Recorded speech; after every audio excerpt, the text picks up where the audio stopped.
زۆر سپاسی کاک سەنگەر پێنجوێنیەکەی ماندوو بوو لەگەڵمان لە ئامادەکاری ئەم کۆڕە شێعر و ئاواز و گۆرانەدا. زۆر خۆشحاڵم لە ئامادەبوونتان و سپاسی هەموو لایەکەین کە هاوکارمان بوون.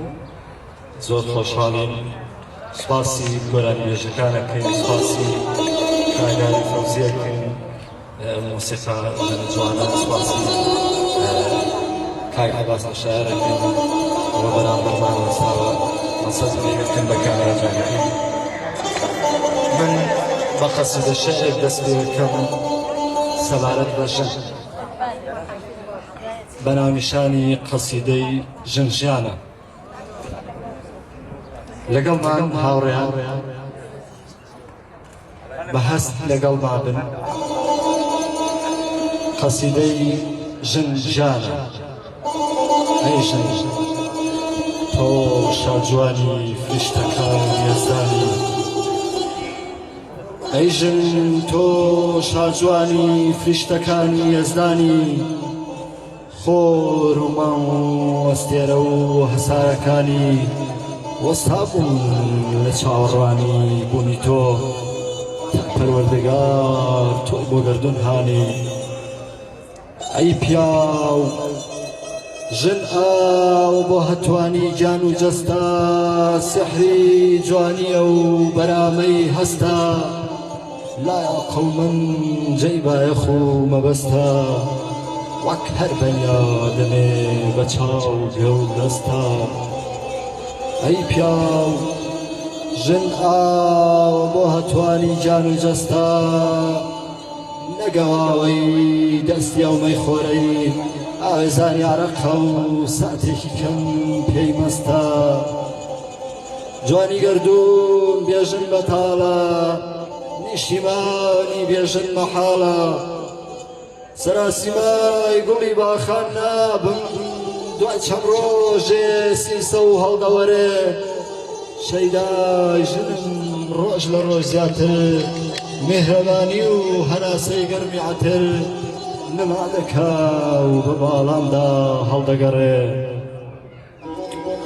وەک چۆ ژیان بێنان و ژان نابێ، وەک چۆ نیشتیمان بێ خاک نابێ، وەک چۆن شاعیر بێ خەم نابێ، خۆشەویستیش بێژن نابێ. ئەی پەیڕەوانی نەریتی دابم چەوت، ئەی پەیڕەوانی نەریت و دابی چەوت، بەهۆی ئێوە مرۆڤایەتی لە کار کەوت، دوای چارەی دەردی دەروونتان کەون، چیدی مەژاکێنن جوانی کەون. سفینە بنەوە و دەستە ڕەشانەی سوور کراون، بەو ڕۆحە سپیانەی لە جەستەی ژندا شەقار کراون.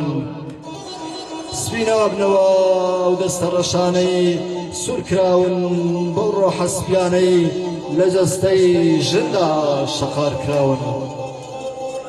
نەک هەر ڕۆژێ گشت ڕۆژانی ساڵ، بۆ ژن پارێزەری ماف و گیان بین، لە جیهاندا و لە هەڵمەتی ماڵ بە ماڵ، سازش نەکەین بۆستان پاڵەوان بین.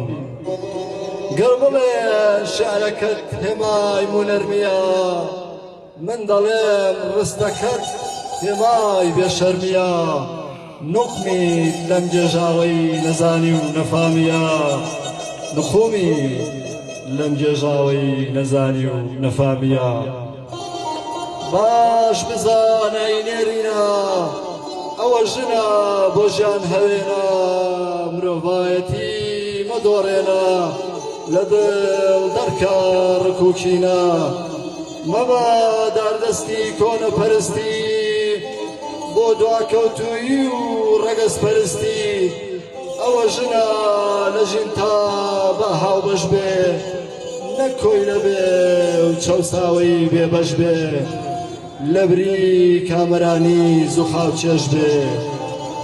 وەرە بە جوانی خوڵخاو لە خانمان بچێنین و بکەینە بە خێبۆ ناخمان، هەر جوانی بەرجەستە بکەین لە ژیانمان، هەر جوانی بەرجەستە بکەین لە ژیانمان.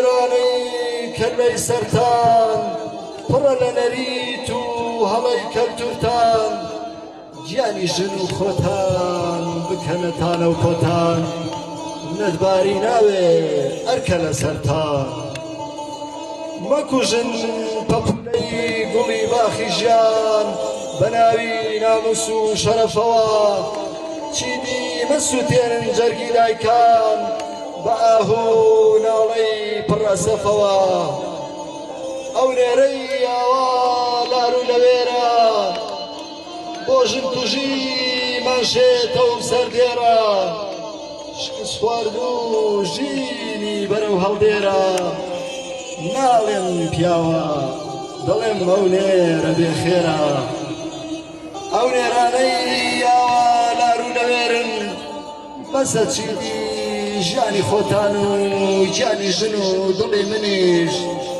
بە کوشتن و بە سووتانی بەرۆگرتن و بەلێدانی بە جەور و چەوتی بێویژدانی چرای ڕۆشنایی ژیان ڕەش مەکەن و مەدەن بەزایە جگە لە ژن کەسێ نییە پەری و خۆری ئەم دنیایە زەردەپەڕی خۆری وایە ژنیش وەک خاک خاوەن ئاڵایە ژنیش وەک خاک خاوەن ئاڵایە